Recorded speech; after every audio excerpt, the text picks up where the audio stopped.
Hi friends, silent വാലിയെക്കുറിച്ച് വളരെ പ്രധാനപ്പെട്ട കുറച്ച് പോയിൻറ്റ്സ് നമുക്കൊന്ന് നോക്കാം. കേരളത്തിലെ നിത്യഹരിത വനം സൈലൻറ്റ് വാലി. കേരളത്തിലെ ഏക കന്യാവനം സൈലൻറ്റ് വാലി.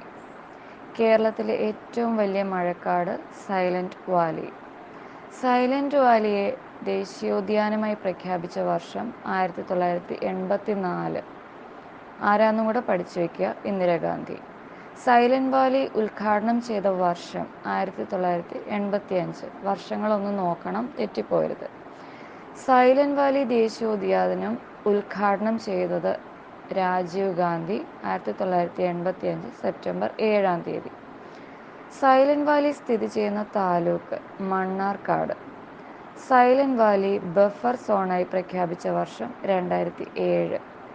വംശനാശം സംഭവിക്കുന്ന സിംഹവാലൻ കുരങ്ങുകൾ കാണപ്പെടുന്ന ദേശീയോദ്യാനം സൈലൻറ്റ് വാലി.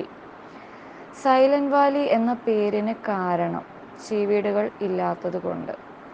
സിംഹവാലൻ കുരങ്ങുകൾ സൈലൻറ്റ് വാലിയിൽ മാത്രം കാണാൻ കാരണം വെടിപ്ലാവുകളുടെ സാന്നിധ്യം. ഏറ്റവും കൂടുതൽ ജൈവ വൈവിധ്യമുള്ള ദേശീയോദ്യാനം സൈലൻറ്റ് വാലി.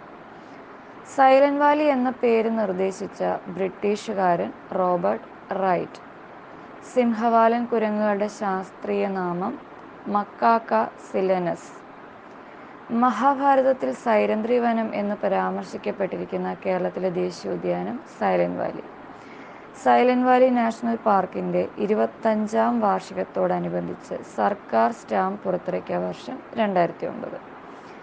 അപ്പോൾ ഈ പോയിൻറ്റ്സ് എല്ലാവർക്കും ഉപകാരപ്പെടും എന്ന് ഞാൻ വിശ്വസിക്കുന്നു. സ്കിപ്പ് ചെയ്യാതെ മുഴുവൻ കേൾക്കുക. മറ്റൊരു വീഡിയോയുമായി വീണ്ടും കാണാം.